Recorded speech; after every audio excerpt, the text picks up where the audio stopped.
ঈদ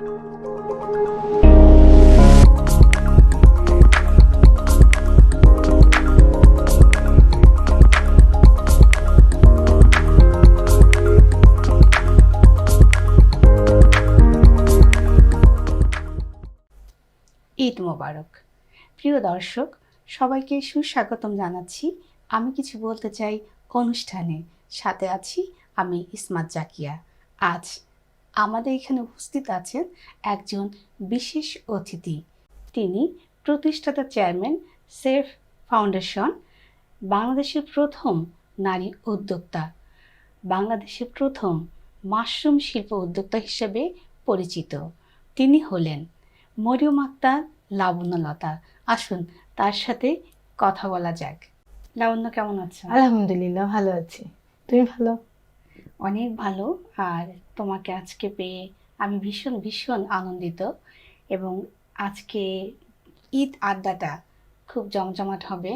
আমরা শুনবো তোমার ছোটবেলা বেড়ে ওঠা এবং তোমার পড়াশোনা, তোমার কর্মজীবন, তোমার ব্যক্তি জীবন সম্পূর্ণ তোমার কাছ থেকে আজকে শুনবো। তো তোমার সম্পর্কে জানতে চাচ্ছি, এই বর্তমানে এই যে কি নিয়ে ব্যস্ত আছো তুমি? ব্যস্ততা আসলে নারী মানেই তো ব্যস্ত জীবন। আর যেহেতু অকেশন একটা চলে আসছে ঈদ, আর যেহেতু আমি যে নারী উদ্যোক্তা, আমার হাজারটা সংসার, আচ্ছা, হাজার সংসারের হাজার দায়িত্ব, এই নিয়ে ছোটাছুটি। আর সবচেয়ে বেশি হচ্ছে আমি এখন তো কর্মজীবনটা একটু সব কিছু বন্ধ হয়ে গেছে, রান্না করতে পছন্দ করি, তো রান্নার আয়োজনটা নিয়ে খুব বেশি ব্যস্ত আছি। আচ্ছা, আচ্ছা। এই যে আমরা জানি যে ঈদ চলে আসছে, আমরা ঈদের আড্ডায় বসছি। তো হচ্ছে আমি জানতে চাচ্ছি, ছোটবেলার ঈদ, এই যে এখন যে বড় হয়েছো, বড়বেলার ঈদটা, এই দুটোর মধ্যে পার্থক্য কি তোমার কাছে? অনেক পার্থক্য। আসলে আমি বড় হয়েছি যৌথ পরিবারে। আমার 7টা ফুপি, 5টা চাচা, আমরা 64টা ভাই বোন একত্রে বড় হয়েছি।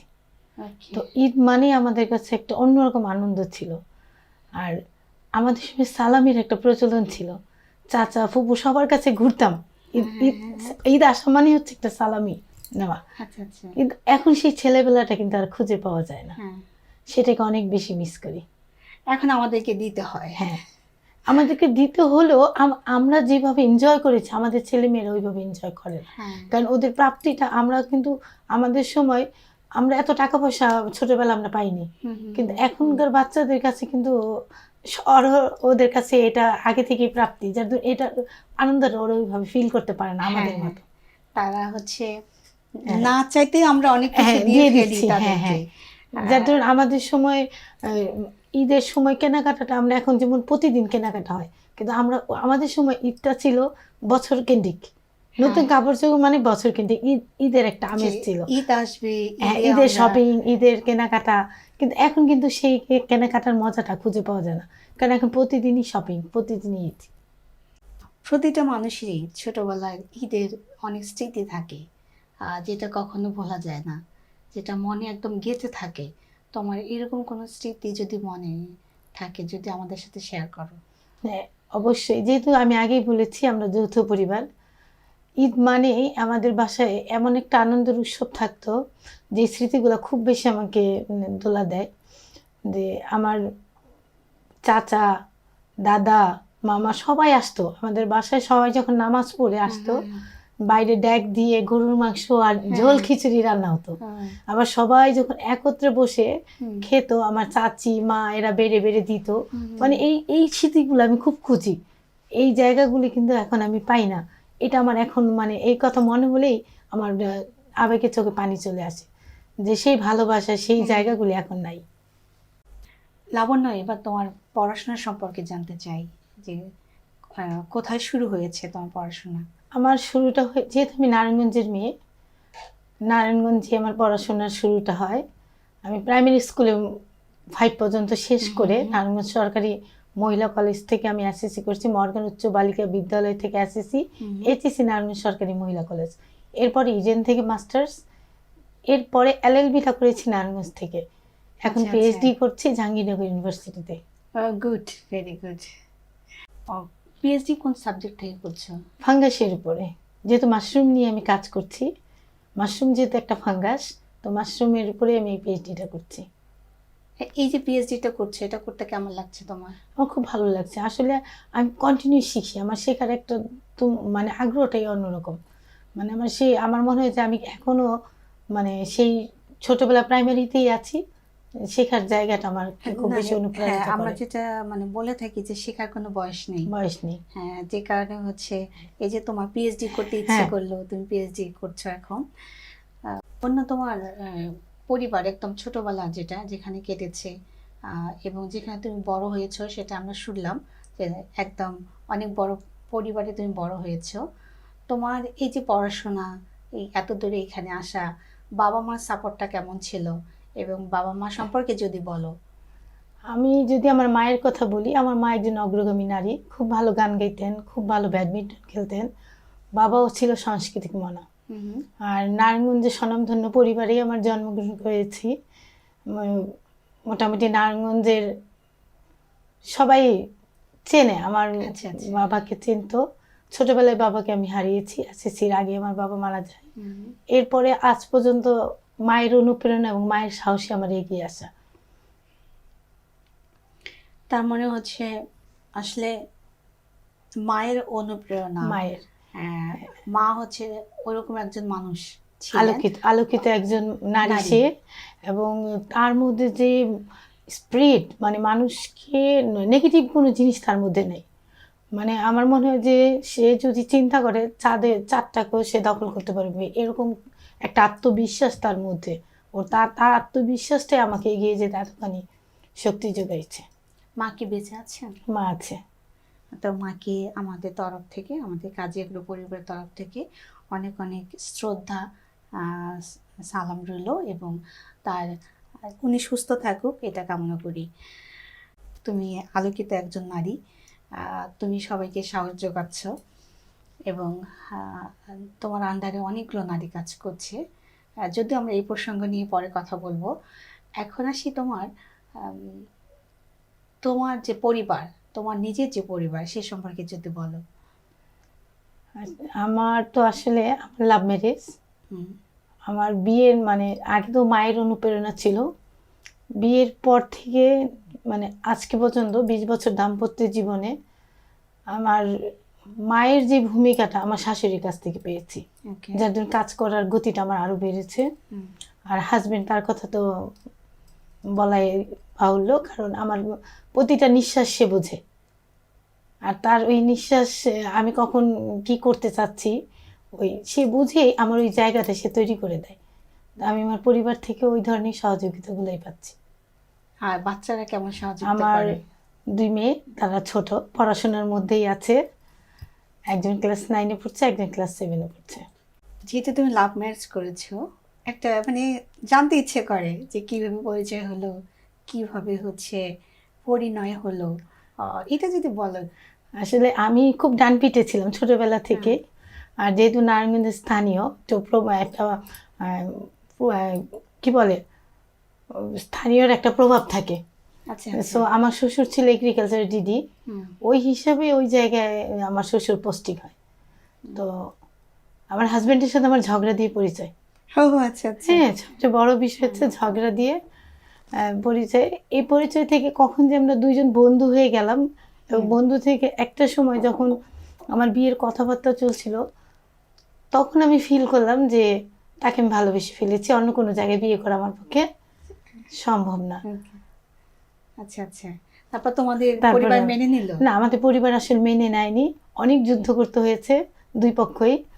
আমার যেহেতু নারায়ণগঞ্জের মানুষের একটা আত্মহংকার কেন্দ্রিক আছে, যেহেতু আমরা ওইখানকার স্থানীয়। তোমাকে আরেকটু বলি যে বর্তমান যে মেয়র সেলিনা তাইবে কিন্তু আমার চাস্তো, ওই বাড়ির মেয়ে আমি। সো একটা আত্মহংকার কাজ করতো। তো আত্মহংকার কারণে ভাড়াটিয়ার কাছে বিয়ে দেবে না। হ্যাঁ, ভাইয়া আছে নারায়ণগঞ্জের ভাড়া থাকতো, ওদের গ্রামের হোম ডিস্ট্রিক্ট গাজীপুর। তো চিন্তা ছিল যে ভাড়াটিয়ার কাছে বিয়ে দেবে না, ছেলে যত যোগ্য হোক। এটা একটা নারায়ণগঞ্জের মানুষ আত্মহংকার, এটা স্থানীয় হতে হবে। তো এটা একটা আমার পরিবার থেকে বাধা ছিল। আর আমার শ্বশুর বাড়ি থেকে যেটা বাধা ছিল, আমার হাজবেন্ড তো সুদর্শন একজন, হ্যাঁ, আর আমার শাশুড়িও অনেক সুন্দরী। তো তার একমাত্র ছেলের জন্য সেও ভেবেছিল একটা পুতুলের মতো মেয়ে নেবে। তার মধ্যে ভয় ছিল না, আর মধ্যে স্থানীয় মেয়ে নেবে যদি তার একমাত্র ছেলের বউ হয়ে তাকে সেবা যত্ন না করে, তার মধ্যে একটা ভয় কাজ ছিল। তো দুই পরিবার থেকে একটা বাধা ছিল, এই বাধার জন্য আমাকে 4টা বছর আমাদের অপেক্ষা করতে হয়েছে। ও আচ্ছা, আমার 4 বছর তোমরা আমরা যুদ্ধ করেছি, দুই যুদ্ধ পরিবারের সাথে করেছো, যুদ্ধ করেছি, তোমরা কেউ কাউকে ছেড়ে যাও ছেড়ে যায়নি। তারপর শেষ পর্যন্ত তারা রাজি হ্যাঁ, হলো। হ্যাঁ, শেষ পর্যন্ত না শুধু রাজি না, আমার শাশুড়ি আমাকে মেয়ের চেয়ে বেশি ভালোবাসে। এটা অনেক ভালো, কারণ একটু বলে রাখি যে হচ্ছে আমাদের দেশে যেটা হয় কি, বিয়ের পরে আমরা মাকে ছেড়ে আসি। হ্যাঁ, আসার পরে দেখা যায় কি আমরা বেশিরভাগ মেয়েরা আমরা শাশুড়িকে মা হিসেবে আর পাই না। তো এটা তোমার সৌভাগ্য বলা চলে যে তুমি বলতে পারছো যে আমি এক মাকে ছেড়ে গিয়েছি, আরেক মা পেয়েছি। তো যেমন ধরো আমার এখন দুটো মা। হ্যাঁ, আমার যেমন আমার মধ্যে ধৈর্য জিনিসটা খুব কম ছিল, আমি কিন্তু এই ধৈর্যটা শিখেছি আমার শাশুড়ির কাছ থেকে। খুব ধৈর্যশীল একজন মহিলা। আচ্ছা, প্রিয় দর্শক, আমরা এতক্ষণ লাবণ্যলতার ব্যক্তি জীবন সম্পর্কে শুনলাম। এখন তার কাছ থেকে এই যে একজন সফল উদ্যোক্তা নারী হিসেবে লাবণ্যলতা নিজেকে তৈরি করেছেন, এই গল্পটা শুনবো। লাবণ্য, এখন শুনতে চাই এই সফল নারী উদ্যোক্তা হিসেবে তোমার যে এই সফলতার পিছনে গল্পটা, এটা সম্পর্কে যদি তুমি বলো। আসলে সফলতার গল্প বলতে কার না ভালো লাগে, কিন্তু যে সফলতা অর্জন করে সে জানে সে কতবার ভেঙে পড়ে গেছে, কতবার তাকে উঠে দাঁড়াতে হয়েছে। আমি যদি বলি যে আমার এই সব ছোটবেলা থেকে আমার মধ্যে একটা ছিল যে নিজে কিছু করব, এই নিজে কিছু করব জায়গা থেকেই আমি কাজ শুরু করলাম। 96-এ প্রথম আমার পরিচয় হলো ডক্টর বদিউল আলম মজুমদার স্যারের সাথে। যখন আমার পরিচয় হলো, সেইখানে আমার একটা কথা আমাকে খুব বেশি অনুপ্রাণিত করেছে, যে আত্মশক্তিতে বলিয়ান ব্যক্তি কখনো দরিদ্র থাকে না। তো আমরা দারিদ্রতা বলতে এখানে কিন্তু অর্থের দারিদ্রতা বোঝাইনি, এখানে মানসিকতার দারিদ্রতা। আমরা বাংলাদেশ না, পুরো বিশ্বের 100 জনের মধ্যে 99 মানুষের মানসিক দারিদ্রতায় ভুগি। এই জায়গাটা যখন আমি ইন্টারন্যাশনাল ট্রেনিংটা করার পরে আমার ভিতরে একটা অনুভূতি তৈরি হলো যে কেন মানুষের জন্য আমরা কাজ করব না। আর এই কাজ করতে গিয়ে আরেকটা জিনিস জেনেছি যে এই মানুষের জন্য কাজ করার জন্য আসলে টাকার প্রয়োজন হয় না, শুধু মানসিকতার ইচ্ছা শক্তি, এইটা যদি ঠিক থাকে তাহলে কাজ করাটা আরো বেশি সুন্দর হয়। তো ওই শক্তিটাকে অর্জন করে, এবং আমার মা যেহেতু সাংগঠনিক ছিল, মায়ের কিছু জিনিস, আর যেহেতু যৌথ পরিবারে বড় হয়েছি সেক্ষেত্রে ছাড় দেওয়ার মানসিকতাটা ছোটবেলা থেকে শিখেছি। তো এই সবগুলো সমন্বয়ে তখন মনে হলো যে মানুষের জন্য কেন কিছু করা যাবে না। এর পেছনে আরেকটা ইতিহাস আছে, যেহেতু আমি আগে বলেছি আমার বাবা ছোটবেলায় মারা গিয়েছে। তো আমি তখন ইন্টারমিডিয়েটে সবাই মতো ফার্স্ট ইয়ারে ভর্তি হয়েছি।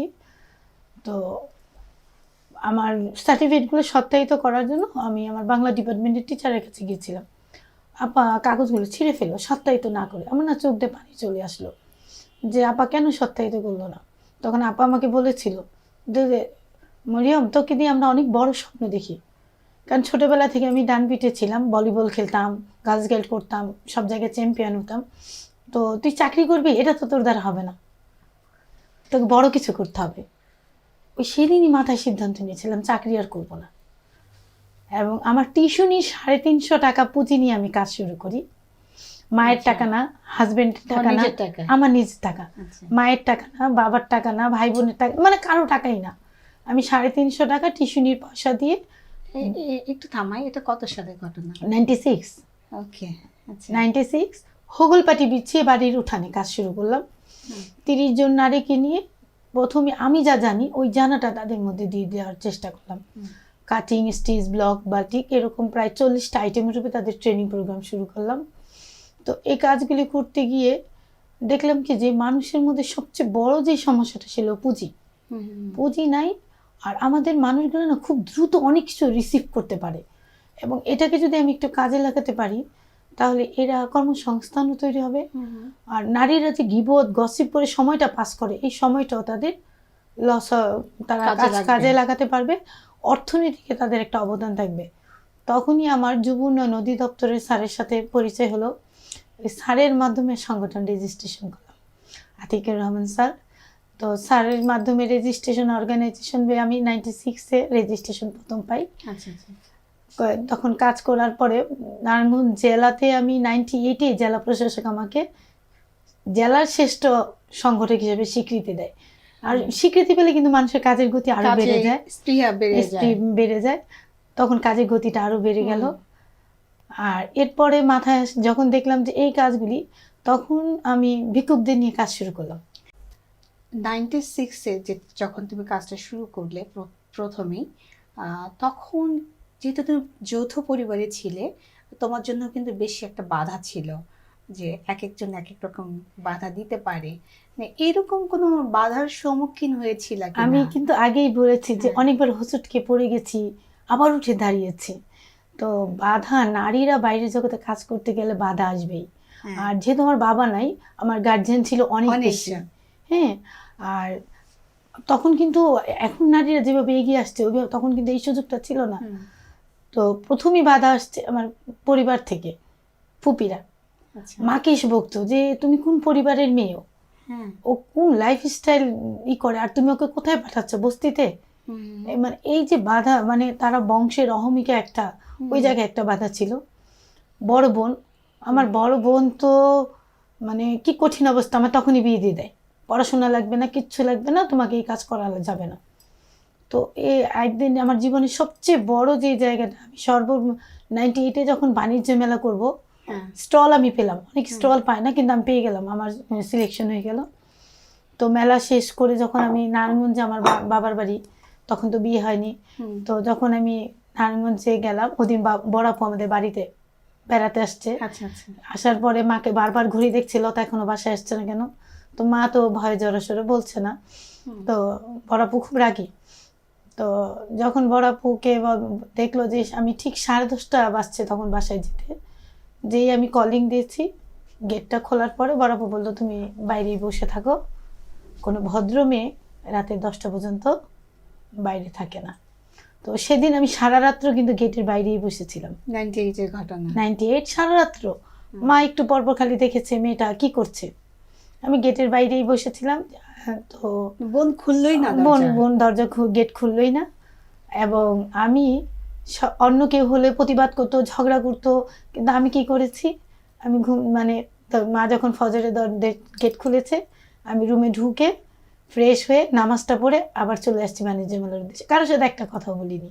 মানে এই যে জায়গাটা, কারণ আমি দুইটা জিনিস কখনো করি না, এক হচ্ছে কারোর সাথে তর্কে লিপ্ত হই না, কখনই এটা আমার মধ্যে নাই, আমি আমার কাজের মধ্যে প্রমাণ করি। এবং প্রথম যখন 2004-এ আমি জাতীয় পুরস্কার পাই, আমার বোন সবার আগে এসে বলেছিল এটা কার বোন বলতে হবে না।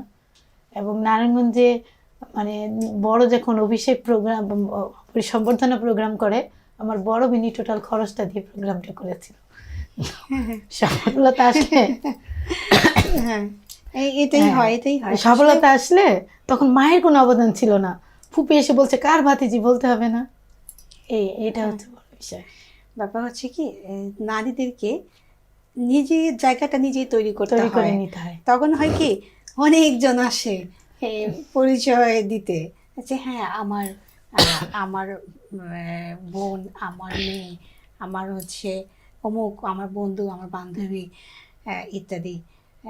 আরেকটা কথা জানতে চাচ্ছি, তুমি পড়াশোনা শেষ করলে, তোমার সাবজেক্ট ছিল ম্যানেজমেন্ট?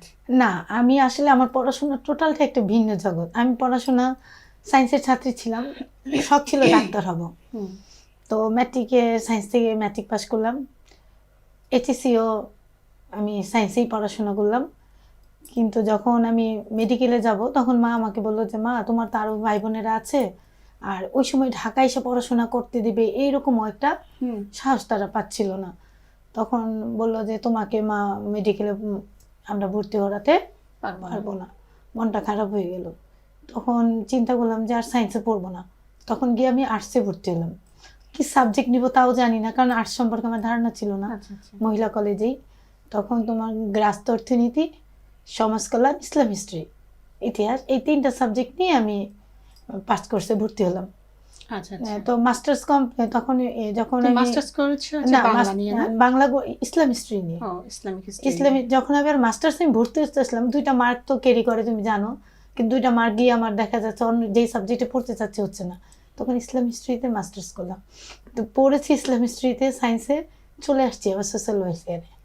আচ্ছা আচ্ছা। আমি জানতে চাচ্ছি যে আরও তো অনেক কিছু ছিল করার, তো সেগুলো না করে এই নারী উদ্যোক্তা হওয়ার এই কাজটা, এই কঠিন কাজটা কেন বেছে নিলা? আসলে এই কঠিন কাজটা বেছে নেওয়ার পেছনে অনেকগুলো কারণ ছিল। আমি আগেই বলেছি যে আমার মানে তুমি চ্যালেঞ্জ নিতে হ্যাঁ, পছন্দ আমি করো। আমি চ্যালেঞ্জিং কাজগুলোকে খুব বেশি পছন্দ করি। আরেকটা হচ্ছে পরিবার থেকে এই জিনিসটা আমি বেশি রপ্ত করেছি।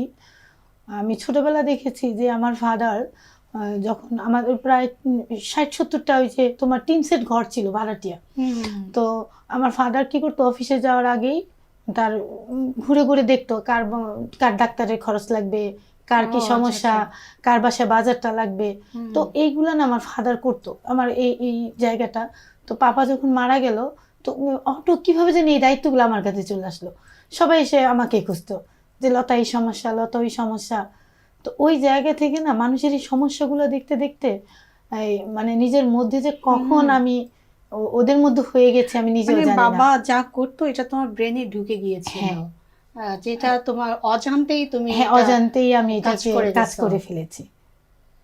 আর লাবণ্য, তুমি 98-এ হচ্ছে সেই 98-এ তুমি যখন তোমার বয়স খুব কম ছিল, তখনই তুমি তোমার কাজের স্বীকৃতি স্বরূপ জেলা ভিত্তিক তুমি শ্রেষ্ঠ নারী উদ্যোক্তা হিসেবে পুরস্কার পেলে। এই যে পুরস্কার পেলে, তোমার অনুভূতিটা তখন কেমন ছিল এবং তোমার কাজের প্রতি দায়িত্ববোধটা কতটুকু বেড়ে গিয়েছিল? আচ্ছা, অনুভূতির কথা যদি বলি, আসলে এটা প্রকাশ করার মতো না। খুশিতে আমার চোখ দিয়ে পানি চলে আসছিল। মানে এতদিন যত কথা শুনেছি তার স্বীকৃতি, মানে আমার যে সফলতা, এটা আমি নিজ চোখে দেখতে পাচ্ছি, এটার একটা অনুভূতি অন্যরকম। আর কাজের গতি আরও বেড়েছে। আমি যেহেতু আগেই বলেছি আমি চ্যালেঞ্জিং কাজ করতে পছন্দ করি, তখন শুধু বুটিক দিয়ে শুরু করেছিলাম, পার্ট বাই পার্ট আমার কাজের গতি বাড়া শুরু হলো। আমি জেলায় তখন এই রেজিস্ট্রেশনটা ছিল, তখন চিন্তা করলাম যে আমি শুধু জেলার মধ্যে কেন সীমাবদ্ধ থাকবো। তখন ওভারঅল বাংলাদেশ কাজ করার জন্য আমি একটা রেজিস্ট্রেশন নিলাম আবার। বাংলাদেশে কাজ করার যে তোমার ইচ্ছেটা হলো এবং এটার জন্য যে তুমি যে রেজিস্ট্রেশনটা করলে, এটার জন্য কি পরিমাণে সময় লেগেছিল এবং কোনো বাধা বিপত্তি এসেছিল কিনা? না, এটা রেজিস্ট্রেশন নিতে গেলে আসলে খুব পরিশ্রমের একটা কাজ। অনেকগুলো দপ্তরে অনেকগুলো কি করতে হয়, যেহেতু আমার অ্যাচিভমেন্টগুলো ছিল, ওইটা আমাকে অনেক বেশি সহযোগিতা করেছে। আমার এই জন্য রেজিস্ট্রেশন নেওয়ার জন্য আমাকে খুব বেশি ব্যাক পেতে হয়নি, কারণ আমাকে যুব উন্নয়ন অধিদপ্তর, কৃষি মন্ত্রণালয়, বাণিজ্য মন্ত্রণালয়, এই মন্ত্রণালয়গুলোকে আমাকে সহযোগিতা করেছে, যার জন্য আমার রেজিস্ট্রেশনটা খুব সহজে দ্রুত পেয়ে গেছি আমি।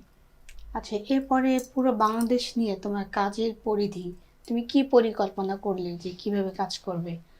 আমি যখন এই কাজগুলো আমার শুরুটা বলেছিলাম বুটিক্স নিয়ে শুরু করেছিলাম। বুটিক্স নিয়ে কাজ করতে গিয়ে আমি আরেকটা কাজ তখন আবাসন কাজে হাত দিলাম। আবাসনটা কেন হাত দিলাম, সেফের আবাসন প্রকল্প, আমি গভর্নমেন্টের গৃহায়ণ প্রকল্পে কাজ করতাম। তো প্রতিটা মানুষের না একটা সুন্দর বাড়ির স্বপ্ন থাকে। অনেকগুলি টাকা মানুষ একত্রে করতে পারে না, বাড়ি করার ক্ষমতাও তার হয়ে ওঠে না। আর যেহেতু আমাদের কিন্তু কালচারে মেয়েদের বাড়ি ঘর যদি সুন্দর না হয়, মেয়েটার ভালো জায়গায় বিয়ে হয় না। এটা একটা আবাসন হচ্ছে আমাদের যে মৌলিক চাহিদার একটা অংশ। তো সেই চিন্তা বোধ থেকে আমি আবাসনের কাজে হাত দিলাম, এবং আমি এই আবাসনের কাজ করতে গিয়ে আরেকটা চ্যালেঞ্জিংয়ে গিয়েছিলাম যে ডোনার ছাড়া এবং পুঁজি ছাড়াও অংশীদারিত্বের ভিত্তিতে আবাসন করা সম্ভব। এবং আমি 313টা বাড়ি কমপ্লিটও করেছি। এটা একটা প্রক্রিয়ায়, যার 3 কাঠা জায়গা আছে, বাড়ি করার ক্ষমতা নেই, তাকে আমি বাড়িটা করে দিয়েছি। এটা কি, মানে কিভাবে তুমি করলে? এটা করেছি, তারও কিছু পুঁজি ছিল, আমাদেরও কিছু পুঁজি ছিল। আমাদের যে আয় হয়, আয়ের একটা উৎস আমরা সবসময় সেভিংসে রাখি, ওই টাকাটা দিয়ে আমরা করি, কোনো ইন্টারেস্ট নেই না।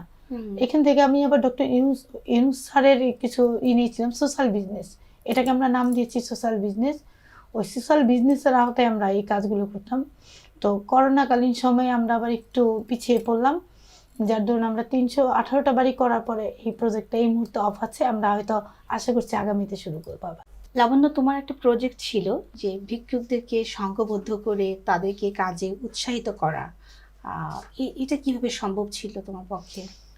আমি এর আগেই বলেছি যে হাঙ্গার প্রজেক্টে কাজ করতে গিয়ে আমি ওইখানে আমরা কিছু কৌশল এবং কার্যক্রম আমরা 10টা নীতিমালার মাধ্যমে মানুষকে একটা মালার মধ্যে আবদ্ধ করি।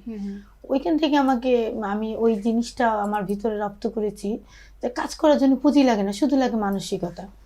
তো একদিনে হয়ে জানি ভিক্ষুকদের সাথে লেগেছিলাম, প্রতিদিন ওদের জন্য রান্না টান্না করে আমি নিয়ে যেতাম, ওদের সুন্দর সুন্দর গিফট দিতাম, ওদের সাথে গল্প করতাম, গল্প করে করে ওদের মধ্যে দেখতাম যে নেতৃত্ব দেওয়ার মতো ক্ষমতা কাদের আছে। এরকম করে 40 জন ভিক্ষুককে আমি একত্রে করলাম। মানে অনেকদিন আসা যাওয়া গল্প করে করে করে করে এটা সিদ্ধিরগঞ্জ, নারায়ণগঞ্জ সিদ্ধিরগঞ্জ। তো যখন আমার এই গল্পটা করে করে ওদের সাথে আমার একটা খুব ভালো সম্পর্ক তৈরি হলো, তখন ওদের মধ্য থেকে আমি ওদেরকেই উৎসাহিত করলাম সঞ্চয়মুখী, যে তোমরা যা প্রতিদিন ভিক্ষা যা করবা, ভিক্ষার একটা অংশ কি করবা, তোমরা সঞ্চয় করবা। আমি যদি গিয়ে ওদেরকে ভিক্ষা থেকে নিয়ে আসতাম, ওরা আমার এই কাজে সায় দিত না। একটু কৌশলী হয়েছি। কৌশলী হওয়ার পরে 40 জন ভিক্ষুক 10 টাকা করে 400 টাকা হলো। এই 400 টাকা দিয়ে কি করলাম, একজন ভিক্ষুকরে আমি ওই এলাকার মানে স্থানীয় যে জনপ্রতিনিধি আছে তার সাথে কথা বলে রাস্তার মধ্যে পিঠার একটা দোকান করে দিলাম, চুলা ইটি দিয়ে, যে তুমি চিতই পিঠা বিক্রি করবা। ঠিক এভাবে ডে বাই ডে এক একদিন কাউকে ভাপা পিঠা, কাউকে চিতই পিঠা, এরকম করে। কিন্তু ওদেরকে আবার বলে দিয়েছি এই যে 400 টাকা এটা আবার রিটার্ন করতে হবে। মানে এটা ওদের টাকায়, আমি কিন্তু টাকা দিইনি, আমি জাস্ট পলিসি মেকিং করেছি আর ওদের সাথে কাজ করেছি। দেওয়ার মধ্যে হয় কি, ওইটা ওরা রক্ষা করতে পারে না, কিন্তু নিজের জায়গা থেকে নিজেই যখন করে ওইটা সবাই রক্ষণাবেক্ষণ করে রাখে। এটা আমার কাজ করতে গিয়ে অভিজ্ঞতার জায়গা। তো যখন ওরা এই কাজগুলো করতে গিয়ে একজন ভিক্ষুক যখন দেখলো চিতই পিঠা বিক্রি করে 400 টাকা পুঁজি নিয়ে নেমে তার 1000 টাকা হয়ে গেছে, তার মধ্যে কিন্তু পাওয়ার কিন্তু সবাই চায়। সে যখন ভিক্ষা করতো তার মধ্যে মানুষ তাকে একটা তাচ্ছিল্য করতো। যখন সে একজন বিজনেস অনার হয়ে উঠতে চিতই পিঠা বিক্রি করে, কেউ না কেউ কিন্তু তার সাথে সম্মান দিয়েই কথা বলছে। তার মধ্যে এই পাওয়ারটা যখন তৈরি হয়েছে, সে কিন্তু ভিক্ষার দিকে চিন্তা করে নাই। তো এইভাবে ডে বাই ডে ওদের সাথে আমার 1 বছরের একটা প্রজেক্ট ছিল, মানে আমি টার্গেট ছিল 1 বছরের মধ্যে আমি কাজগুলো করব। তো ওই পুঁজি, ওই যে সমিতি তো আছেই, পাশাপাশি প্রতিদিন ওদের আর্ন হচ্ছে, ওইটাকে আমি একটা কাঠামোর মধ্যে নিয়ে এসে কাউকে ব্যান গাড়ি করে দিয়েছি, কাউকে রিক্সা করে দিয়েছি। সর্বশেষ তখন হারুন রশিদ স্যার ছিল নারায়ণগঞ্জ জেলার জেলা প্রশাসক, স্যারের সাথে কথা বলে ওদের জন্য একটা জায়গা বরাদ্দ নিলাম। যে স্যার ওদেরকে জায়গা দিতে হবে, যেহেতু ওরা সবাই এখন প্রতিষ্ঠিত হয়ে গেছে, ওরা এখন ভিক্ষার মধ্যে নাই। এটা করতে অনেক কষ্ট হয়েছে আমাকে, অনেক কষ্ট। আমার বাসা থেকে আমাকে কয়েকবার বেরও করে দিয়েছে যে তুমি বাসা থেকে যাও, তোমার জন্য মানে আমাদের সম্মান চলে যাচ্ছে। কারণ ভিক্ষুকদের সাথে গিয়ে আমি বসে খেয়েছি, কারণ ওদের ভিতরে যাওয়ার জন্য। তো এই জায়গাগুলি অনেক সময় আমাকে অনেক বাধাও দিয়েছে। অনেকে আমার ফ্রেন্ড আমার সাথে মিশতে আসেনি, যে না তুমি আসলে তুমি পাগল, অনেকে আমাকে পাগলও বলেছে। তো জেলা প্রশাসক স্যারের সাথে কথা বলে নারায়ণগঞ্জের যে গুচ্ছ গ্রামটা, এটা কিন্তু আমার অবদান। এটা গুচ্ছ গ্রাম গভর্নমেন্টের সাথে কথা বলে এই গুচ্ছ গ্রামটা নিলাম, নিয়ে এই 300 ভিক্ষুকদের স্থায়ী আবাসন করে দিয়েছি। এবং সেইখানে ওরা এখন অনেকের বাচ্চা লন্ডনে পড়তে গেছে এখন। 98 তো অনেক প্রতিষ্ঠিত ব্যবসায়ী। এবং আমাকে মানে আমার এটা একটা এত ভালো লাগার জায়গা, আমি এটা বলে বোঝাতে পারবো না। এটা খুবই কঠিন একটা কাজ, যে আমি নিজেও ভাবতে পারি না যে হচ্ছে মানে ভিক্ষুকদের সাথে তাদের সাথে কথা বলা, তাদেরকে ম্যানেজ করা, মানে এটা তো ভীষণ একটা কঠিন কাজ, যেটা তুমি করেছো এবং সার্থক হয়েছো, সফল হয়েছো, এবং আমি জানি যে তুমি পুরস্কারও পেয়েছো। ওইটার জন্যই তৎকালীন সাবেক প্রধানমন্ত্রী খালেদা জিয়া এবং আমার এই কাজে তখন আমাদের ভূমি প্রতিমন্ত্রী ছিল রেজাউল করিম স্যার, তো স্বরাষ্ট্রমন্ত্রী মতিন চৌধুরী, আমার এই কাজের উপরে তারা খুশি হয়ে মানে আমাকে তো সম্মানিত অনেকভাবেই তারা করেছে। পাশাপাশি গভর্নমেন্ট থেকে আমাকে শ্রেষ্ঠ সংগঠক হিসেবে স্বীকৃতি দিয়েছে। এবং আমি বিশ্বাস করি মানুষ চাইলে পারে। আসলে এই যে পুরস্কারটা পেলে কেমন লাগলো? এটা তোমার মনে হয় জাতীয় পর্যায়ে প্রথম পুরস্কার ছিল? ওইটা আমার জাতীয় পর্যায়ে প্রথম পুরস্কার ছিল। আসলে সেদিন সবচেয়ে বেশি মনে পড়েছিল আমার পাপার কথা, মানে আমার বাবার কথা। কারণ পাপা যদি সফলতাগুলো দেখে যেতে পারতো, সে সবচেয়ে বেশি শান্তি পেত, সবচেয়ে বেশি ভালো লাগতো। কিন্তু ওই দিন আমি পাপাকে খুব বেশি মিস করেছি। কারণ পাপার স্বপ্ন ছিল যে আমার মেয়ে অনেকদিন অনেক বড় কিছু হবে। ছোটবেলা থেকেই তোমাকে হ্যাঁ। দেখেই বুঝতে পারতো হ্যাঁ। তোমার বাবা মা যে আমার মেয়ের অনেক সাহস, শক্তি, হ্যাঁ। মনোবল রয়েছে, যে অনেক কিছু করতে পারবে। এরপরে ধাপগুলো যদি তুমি বলো।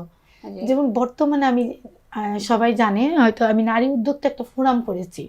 তো আমার এই ফোরামে আমি একটা কথা বলি যে আমি যদি 98-এ ভিক্ষুকদেরকে ডেভেলপ করতে পেরেছি, বর্তমান সময়ে কেন এদেরকে পারবো না? এটা তো বিজনেসম্যান হয়ে শুরু হয়েছে। তো এটা নিয়ে আমার একটা বড় পরিকল্পনা আছে যে বাংলাদেশে কিন্তু নারী উদ্যোক্তাদের এবং যারা হ্যান্ডিক্রাফট বিভিন্ন কাজ নিয়ে করে, হোলসেল তাদের নিজস্ব কোনো মার্কেট নেই। বাইরেরা এসে যেমন বিকেএমই আছে, বিজিএমই আছে, প্রত্যেকটা আলাদা আলাদা সেক্টরে আছে, বাট বুটিক শিল্প নিয়ে যারা কাজ করে তাদের কিন্তু আসলে নিজস্ব কোনো প্ল্যাটফর্মে এবং নিজস্ব কোনো আউটলেট নেই যেখানে হোলসেলে একটা মার্কেট, যেখানে আমরা জানবো যে এদেরকে পাওয়া যাবে। তো আমার টার্গেট হচ্ছে যে বাংলাদেশে আমি 2 লক্ষ নারী উদ্যোক্তাকে ডেভেলপ করব। এটা আমার টার্গেট, বর্তমান টার্গেট, 3 বছর টার্গেট নিয়ে নেমেছি। ঝরে যাবে। এর মধ্যে আমি আরেকটা জিনিস সবসময় বলি যে আমার সাথে 100 জনের সাথে যদি পরিচয় হয়, 75 জন চলে যাবে, থাকবে না, তাদের ধরে রাখা যাবে না। আর 25%-এর মধ্যে 5% গীবত করবে, গসিপ করবে। এটা আমি মেনে নিয়েই কাজ করি। আর 5% আসবে, যাবে, দেখবে, আর 5% শুধু নীরব দর্শক। আর ওই যে 10% যে কাজ করবে, আমি 10%কে অন্বেষণ করছি। এই 10% যদি থাকে, আমরা বিশ্বকে চেঞ্জ করতে পারবো। এবং সেটার জন্য যেমন আমরা চিন্তা করি, যেমন এখানে আমি যদি বলি, অনেকেই আমার উপরে রাগ করবে যে আমাদের যারা সৃজনশীল কাজ করে তারা সঠিক ন্যায্য মজুরি পায় না। যেমন অঞ্জন, কেকরা, বাংলার মেলা, আরং, এরা কিন্তু নিজস্ব ওয়ার্কার দিয়ে কাজ করে না, এরা মানুষের মেধাটাকে কাজে লাগিয়ে তারা ন্যায্য মজুরিগুলো পায় না। তো আমার টার্গেট যে কাজটা করছে তাকে শো করা, এবং তার জন্যই আমার বড় একটা, যেমন আরঙের মতো আমরা নিজের পুঁজি দিয়ে আউটলেট করব, যেখানে হোলসেলে পুরো বিশ্ব জানবে এখান থেকে সকল কিছু পাওয়া যাবে, এবং নারীরা তাদের নিজস্ব পুঁজি দিয়ে এটা করবে। গভর্নমেন্টের টাকা লাগবে না, কোনো ব্যক্তির টাকা লাগবে না, আমাদের আয়ের পয়সা দিয়ে আমরা এটা করব। এটা আমাদের স্বপ্ন। খুবই ভালো উদ্যোগ নিয়েছ। তোমার স্বপ্ন সফল হোক এবং বাস্তবায়ন হোক, নারীরা এগিয়ে যাক অনেক দূর। এরপর তুমি তোমার কি পুরোটাই চলছে সেফ ফাউন্ডেশনের আন্ডারে? সেফ ফাউন্ডেশনের অনেকগুলি প্রকল্প। সেফ ফাউন্ডেশন হচ্ছে একটা প্রজেক্ট, একটা সংগঠন। এই সংগঠনটা আমরা বিভিন্ন প্রজেক্ট তৈরি করে নিয়েছি।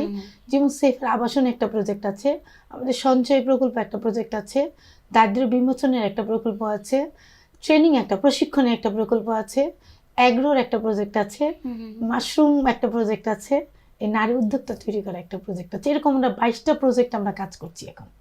এই যে বিভিন্ন নারীরা আসছে, তাদেরকে তুমি কিভাবে ট্রেন আপগুলো করাও? এদেরকে আমাদের হচ্ছে যখন আমরা রেজিস্ট্রেশন নিয়ে নিই, তখনই গভর্নমেন্টের ওইখানে আমাদের আমি সারা বাংলাদেশে কাজ করার অনুমোদন পেয়েছিলাম 2009-এ। ওই তখনই আমাদের লেখা ছিল যে আমরা যারা স্থায়ী মেম্বার হবে তাদের মেম্বারশিপ 2000 টাকা।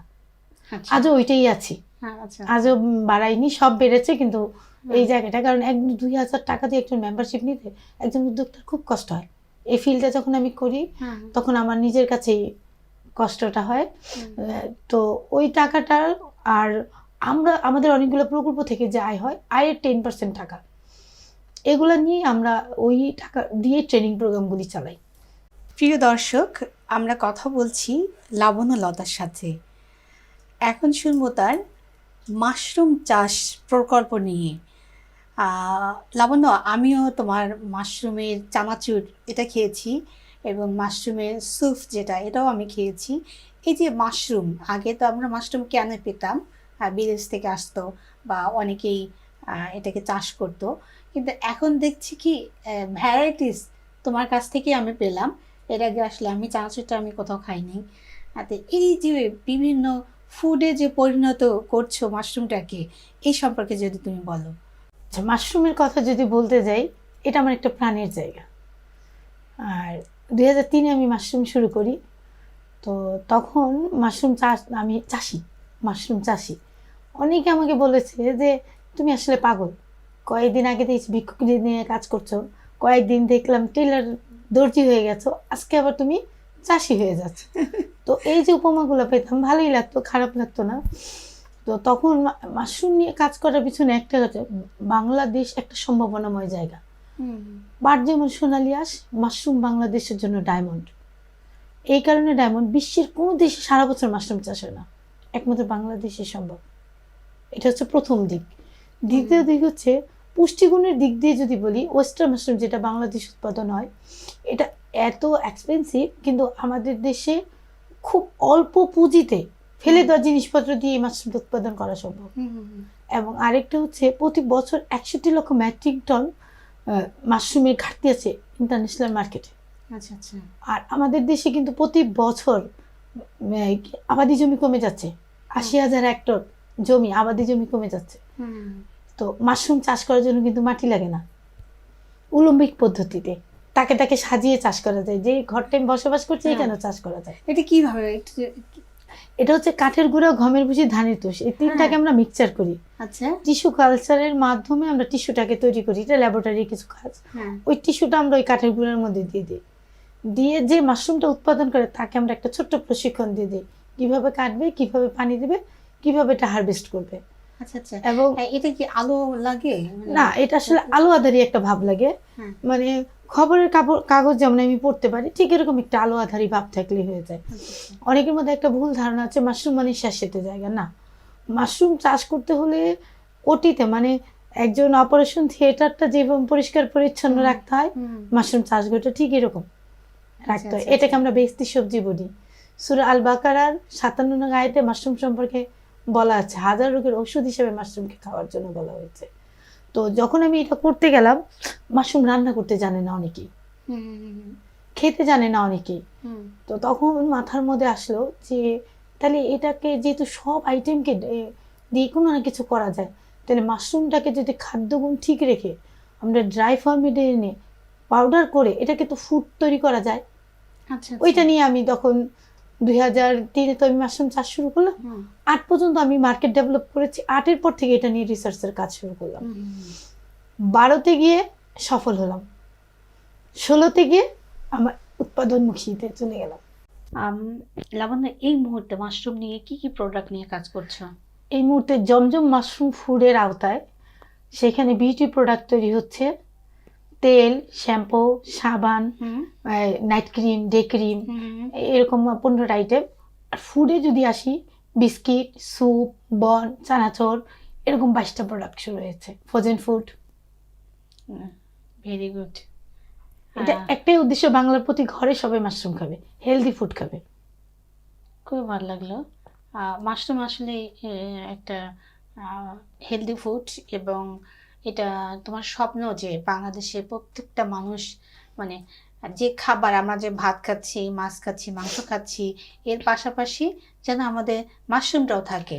মাশরুমটা এই জন্য থাকতে হবে, প্রোটিনের যে 9টা অ্যামাইনো অ্যাসিড বিশ্বের কোনো খাদ্য একসাথে পাওয়া যায় না, যেটা মাশরুমে পাওয়া যায়। ও ব্লাড সার্কুলেশনকে ডেভেলপ করছে, অ্যান্টি এজটাকে ধরে রাখছে, পাশাপাশি হচ্ছে কোলেস্ট্রলকে ফ্রি করছে। এই যে কোরবানির ঈদ, এই কোরবানির ঈদে যারা গরুর মাংস খেতে ভয় পাচ্ছে, তারা যদি 1 কেজি মাংসের মধ্যে 10 গ্রাম শুকনো মাশরুম চেল দেয়, কোলেস্ট্রল ফ্রি। প্রিয় দর্শক, আমরা এতক্ষণ শুনছিলাম লাবণ্য লতার কথা। আমরা শুনলাম যে কোরবানি ঈদে যে মাংসটা আমরা খাবো, সেখানে যদি আমরা একটু মাশরুম দেই, তাহলে কিন্তু যাদের কোলেস্টেরল রয়েছে, আমরা জানি বেশিরভাগ মানুষেরই, বাংলাদেশে যদি দেখি শতকরা 80% মানুষেরই হচ্ছে কোলেস্টেরল রয়েছে। তারা যদি এই মাশরুম দিয়ে মাংসটা রান্না করে খায়, তাহলে তাদের কোলেস্টেরল ঘাটতিটা কমে যাবে। এরপরে হচ্ছে তোমার এই মাশরুম চাষ নিয়ে এই উদ্যোক্তা হিসেবে তুমি জাতীয় পর্যায়ে পুরস্কার পেয়েছো। হ্যাঁ, কৃষি মন্ত্রণালয় থেকে শ্রেষ্ঠ কৃষি পদকটা পেয়েছি আমি। আমরা জানি লাবণ্য লতা জাতীয় পর্যায়ে এবং সরকারি এবং বেসরকারি পর্যায়ে তার কাজের স্বীকৃতি স্বরূপ অনেক পুরস্কার পেয়েছে, সে সম্পর্কে আমরা শুনবো। লাবণ্য, এই সম্পর্কে যদি তুমি বলো। আসলে প্রাপ্তি তো যে কোনো কাজের যখন প্রাপ্তিটা হয় সেটার একটা অন্যরকম কাজের স্পিরিট আরও বাড়ে। আর ছোটবেলা থেকে আমার একটা গল্প আছে, আমি প্রতিটা কাঁথার মধ্যে গল্প আছে। আমার মা বলে 2.5 বছর বয়স আমি কবিতা আবৃত্তি করার জন্য উঠেছিলাম স্টেজে। তো কবিতা আবৃত্তি করে যখন আমাকে নামায় দেওয়া হচ্ছিল, আমি জেলা প্রশাসকের শার্ট ধরে দাঁড়িয়েছিলাম। উদ্দেশ্য ছিল আমাকে গিফট দিতে হবে, কারণ আমি কবিতা আবৃত্তি করেছি, পুরস্কার দিতে হবে। তো পুরস্কার নেশাটা আমার ছোটবেলা থেকেই, মানে এটা যে বড়বেলা হয়েছে তা না, কিন্তু পরে জেলা প্রশাসক একটা পুতুল কিনে এনে আমাকে দিয়েছে, এরপর আমি স্টেজ থেকে নেমেছি। এটা মায়ের মুখে শোনা গল্প, সেই নেশাটা আমার আজও। তো আমি এ পর্যন্ত জাতীয় পুরস্কার নিয়েছি 4টা। আচ্ছা আচ্ছা। শ্রেষ্ঠ সংগঠক হিসাবে, শ্রেষ্ঠ আত্মকর্মী হিসাবে, শ্রেষ্ঠ কারুশিল্পী হিসাবে, শ্রেষ্ঠ কৃষি। সর্বশেষ হচ্ছে যে ইউথ শ্রেষ্ঠ অর্গানাইজার হিসেবে আমি সর্বশেষ পুরস্কারটা হচ্ছে ইউথ অর্গানাইজার হিসেবে। ইউথ অর্গানাইজার হিসেবে তুমি সর্বশেষ 14 2014 সালে মাননীয় প্রধানমন্ত্রী শেখ হাসিনা হাতে যে পুরস্কারটা নিয়েছিলে, সেই অনুভূতি যদি তুমি বলো। অনুভূতি আসলে আমি সেদিন প্রধানমন্ত্রীকে পায়ে ধরে সালাম করেছিলাম আবেগে। আচ্ছা। যে একটা মানুষ বারবার, যে তারা আসলে অনেকে বলে যে মানুষের কাজের মূল্যায়ন হয় না, আমি প্রমাণ, কাজ করলে কাজের মূল্যায়ন হয়। আর তুমি তো একজন নারী, আমাদের প্রধানমন্ত্রী একজন নারী, সে হিসেবে হচ্ছে কি একটা ভীষণ রকম, যেহেতু আমরা নিজের গল্পগুলো জানি যে আমাদের বেড়ে ওঠাটা, আমাদের সাফল্য যে একদিনে হয়নি, এই কষ্টটা কিন্তু আমরা নিজেরাও জানি। তো তখন এটা ফিল হয়, হ্যাঁ ঠিক না, তখন ফিল হয়। আর অন্য একজন ব্যক্তির প্রতি হচ্ছে শ্রদ্ধা আসে, ভীষণ রকম। তো সেখান থেকে তোমার মানে আবেগটা চলে এসেছিল। আমরা এতক্ষণ তোমার কাজের অনেক কথা শুনলাম। ভবিষ্যৎ পরিকল্পনা কি? ভবিষ্যৎ পরিকল্পনা আমি সব জায়গায় বলি, বাংলাদেশে ইউনুসের পরে যদি কেউ নোবেল নেয়, আমি নোবেল নেব, এটা আমি স্বপ্ন দেখি। এবং বাংলাদেশে যে আমার উদ্যোক্তা ফোরামের নারীদেরকে নিয়ে যেই প্ল্যাটফর্মটা চিন্তা করছি, বাংলাদেশের যে পণ্য ইন্টারন্যাশনাল মার্কেটগুলোতে যেন আমরা ছড়িয়ে দিতে পারি, একটা সম্ভাবনার জায়গা হচ্ছে বাংলাদেশ। শুধু দরকার হচ্ছে এই মুহূর্তে সংগঠিত হওয়া, সৃজনশীল মানসিকতার লোকগুলোকে সংগঠিত হওয়া। যেদিন আমরা সৃজনশীল মানসিকতার লোকগুলো সংগঠিত হতে পারবো, অনেক কিছুই অর্জন করা সম্ভব। আর নারী ক্ষমতায়নের কথা যদি বলি, আমি নারী ক্ষমতায়নের বিপক্ষে কথা বলি। বিপক্ষে কেন? নারীকে সব জায়গায় ক্ষমতায়িত হওয়ার দরকার নেই। নারী যতটুকু দরকার, নারী পারি, শুধু এই বিশ্বাসটা যেন নারী অর্জন করে। এই জায়গাটার মধ্যে আমার একটা বাধা, যে নারীকে সব পারার দরকার নেই। মানে তুমি সম অধিকারটা? না, আমি সম অধিকার চাচ্ছি না, বাট নারী পারে, এবং নারী সহযোগী হয়ে যেন পুরুষ সবসময় সহযোগিতা হাতটা বাড়িয়ে দেয়, এবং না, পুরুষ না থাকলে নারীরা কাজ করতে পারবে না। হ্যাঁ, এটা হচ্ছে কি, আমরা যারা নারী, আমরা চাই নারীরা, পুরুষরা নারীকে শ্রদ্ধা করুক, সম্মান করুক, জায়গাটা তৈরি করে দেয়, এবং জায়গাটা তৈরি করে দেখ। আমরা যেহেতু তাদের একটা জায়গা তৈরি করে দেই, তারাও আমাদেরকে একটা জায়গা তৈরি করে দিক। তুমি তো স্টেপ ফাউন্ডেশন নিয়ে কাজ করছো সেই 1995 সাল থেকে। তো অনেক দিন হয়ে গেল তোমার এই সংগ্রাম, তোমার এই সাফল্য অনেক দিনের। এখন বর্তমানে কতজন নারী রয়েছে তোমার সংগঠনে? বর্তমানে 4200 নারী আছে। আর তোমার ইচ্ছে 2 লাখ পর্যন্ত? 2 লাখ পর্যন্ত। আরেকটা কথা শুনে তোমার খুবই ভালো লাগলো, সেটা হচ্ছে যে বাংলাদেশে যদি কেউ নোবেল পুরস্কার পায় এবং পাওয়ার যোগ্যতা রাখে, সেটা হচ্ছে ডক্টর ইউনূসের পরে তোমার। এই যে তোমার মনোবল, এবং তুমি সেভাবে তোমাকে প্রস্তুত করছো, এটা শুনে আসলে খুবই ভালো লাগছে। এই প্রস্তুতিটা তোমার কেমন? একটা বিষয় হচ্ছে যে কোনো কাজের একটা জাগরণ তৈরি করতে হয়, দৃশ্যমান কিছু কাজ করতে হয়। আমরা কিন্তু ইন্টারন্যাশনাল জায়গায় বাংলাদেশ কিন্তু ভিক্ষুকের জাতি হিসাবে জেনে, আমি এই জায়গাটাকে আমি চেঞ্জ করার জন্য কাজে নেমেছি, এবং এটা সম্ভব। তুমি অনেক অনেক সম্ভব করেছো। তুমি তোমার হাঙ্গার প্রজেক্ট, তোমার ভিক্ষুকদের যে প্রজেক্ট, তোমার আবাসন প্রজেক্ট, তোমার নারী উদ্যোক্তা ফোরাম প্রজেক্ট, তোমার হচ্ছে মাশরুম প্রজেক্ট, তুমি এখন সব কিছুতে তুমি সফল। অনেক কষ্ট আলহামদুলিল্লাহ। করেছো তুমি, অনেক সফল তুমি। তুমি একজন আলোকিত নারী এবং এক্ষেত্রে তুমি অন্য নারীদের সম্পর্কে কি বলতে চাও? আমি অন্য নারীদেরকে বলবো, যে নারী পরিবারকে গুছিয়ে রাখতে পারে সে পৃথিবীর সকল কাজ করতে পারে। নারীরা বাইরের মুখী হওয়ার আগে আগে পরিবারকে গুছিয়ে নিতে হবে। কারণ আমাদের নারীদের মধ্যে একটা জিনিস আমি কাজ করতে গিয়ে দেখি, যে নারীরা ঝরে যাচ্ছে, ইনকাম করতে পারলে পরিবারকে মানতে চায় না। এই জায়গাটা নারীদেরকে আগে চেঞ্জ করতে হবে। যখন নারী এই চেঞ্জটা আসবে, নারীর সফলতা এমনিতেই আসবে। আর হচ্ছে কি নারী মুক্তি বা নারী স্বাধীনতা, এটা কিন্তু মূল মন্ত্র হচ্ছে যে নারীটা অর্থনৈতিকভাবে স্বাবলম্বী। স্বাবলম্বী ছাড়া মানে অর্থটা হচ্ছে মেইন একটা সাবজেক্ট। এই অর্থ উপার্জন যে নারী করতে পারবে সে কিন্তু নিজেকে অনেকখানি নিজেকে হ্যাপি মনে করতে পারবে। অন্যের উপর হচ্ছে নির্ভরশীল এখন হতে কিন্তু হবে না। নারীদের অনেক ক্ষেত্র তৈরি হয়েছে কাজ করার। হুম, যে নারীটা ভালো রান্না করে সে ঘরে বসে কিন্তু দুটো রুটি বানিয়ে ফ্রোজেন করে হোম ডেলিভারি দিয়ে করতে পারছে। যে নারীটা ঘরে বসে একটু আচার বানাতে পারছে সেও কিন্তু 2 বয়ম আচার তৈরি করে সেল করে ইনকাম করতে পারছে। এখন কিন্তু নারীদের জায়গা তৈরি হয়েছে, কিন্তু সেটাকে কি করতে হবে? ধরে রাখতে হবে, হুম। ধৈর্যের সহিত।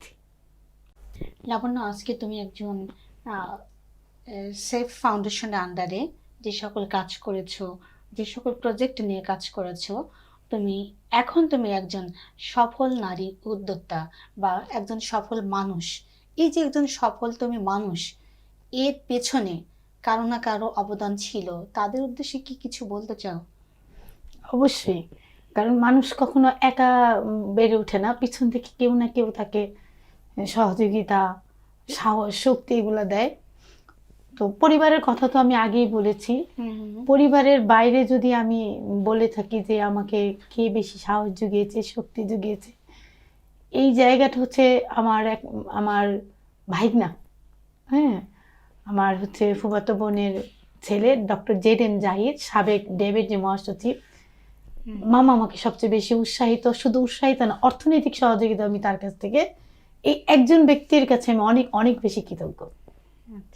প্রিয় দর্শক, আমরা কথা বলছি সদা হাস্যোজ্জ্বল নারী এবং আলোকিত নারী, একজন আলোকিত মানুষ লাবণ্য লতার সাথে।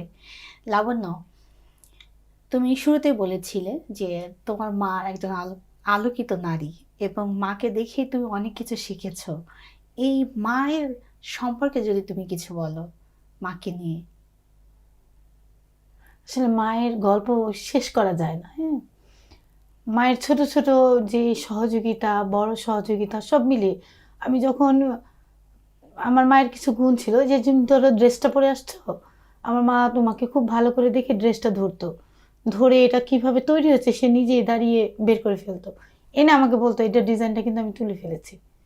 মানে এই যে এই বয়সও এখন হয়তো টিভিতে একটা রান্না দেখছে, ওই রান্নাটা হয়তো আমি মিস করেছি, হয়তো ওইটা আমার জানার মধ্যে, সে এটা সুন্দর করে লিখে এই বয়সও তার কিন্তু 70 আপ।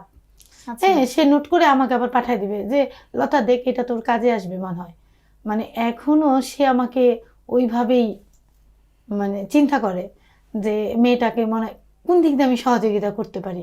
যে এরকম মা যদি বাংলার প্রতিটা ঘরে থাকে না, মেয়েরা স্বপ্ন দেখবে বড় হওয়ার জন্য, মেয়েরা স্বপ্ন বড় হবেই। আমি আশা করি যে তুমিও এরকম একজন মা এবং তোমার বাচ্চারা তোমাকে দেখে স্বপ্ন দেখবে, তারাও দেশের জন্য অনেক কাজ করবে। লাবণ্য, আরেকটা কথা বলতে চাই, সেটা হচ্ছে যে তোমার যে নারী উদ্যোক্তা রয়েছে এবং অন্যান্য যে নারীরা রয়েছে যারা সাহস পাচ্ছে না, যে যারা ভাবছে যে কিছু করা দরকার কিন্তু আসলে কি করা দরকার এই ডিসিশনটা নিতে পারছে না, তাদের উদ্দেশ্যে কি বলতে চাও? তাদের উদ্দেশ্যে আমার একটাই কথা, যে আগে নিজেকে জানতে হবে। কারণ আমাদের সমস্যা কি, নারীরা একজন কিছু করছে ওইটা দেখে সে নেমে যায়, তখন সে কিন্তু জানেই না তার মধ্যে কি প্রতিভা লুকিয়ে আছে। তো যে নারী আমরা বাইরের জগতে কাজ করতে আসবো, কিছু করতে চাইবো, আগে আমার নিজেকে জানতে হবে যে আমার মধ্যে কি পাওয়ার আছে, আমি কি করতে চাই। তো নিজেকে খুঁজে যদি নিজে কি করতে চাই এই জিনিসটাকে যদি সে ফাইন্ড আউট করতে পারে, তাহলে তার সফলতা নিশ্চিত। আর একটা জিনিস হচ্ছে যে এই কাজগুলি করার জন্য আমাদের সবচেয়ে বড় যে এই জায়গাটা মেয়েদেরকে টেনে ধরে, মেয়েরা মনে করে যে আমার অর্থের সাপোর্ট নেই, আমি মনে হয় পারবো না।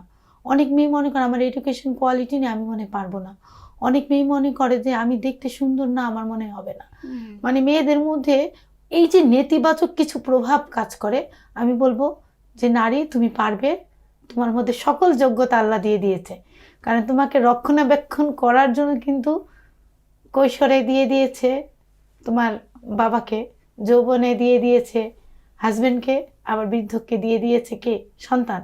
সো যাকে এতগুলো মানুষ রক্ষা করে, সে পারবে না কেন? তার মধ্যে সেই ক্ষমতাটা আছে, শুধু তুমি তোমাকে জানো। অনেক অনেক ধন্যবাদ লাবণ্যলতা।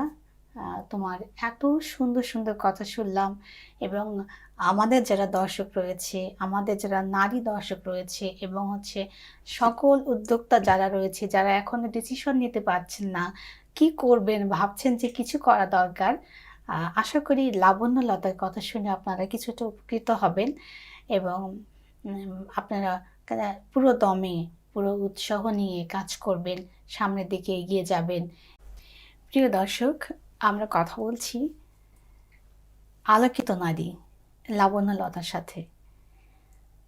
লাবণ্যলতার কথা শুনে নিশ্চয়ই আপনারা উপকৃত হবেন, এই আশা ব্যক্ত করছি।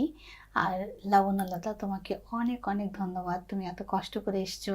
আমি কিছু বলতে চাই অনুষ্ঠানে, এবং আমাদের কাজী এগ্রো টিভির যে দর্শক রয়েছে, এবং আমাদের যে সকল নারী রয়েছে, বা সমগ্র উদ্যোক্তা যারা রয়েছে, তাদের উদ্দেশ্যে কি বলতে চাও?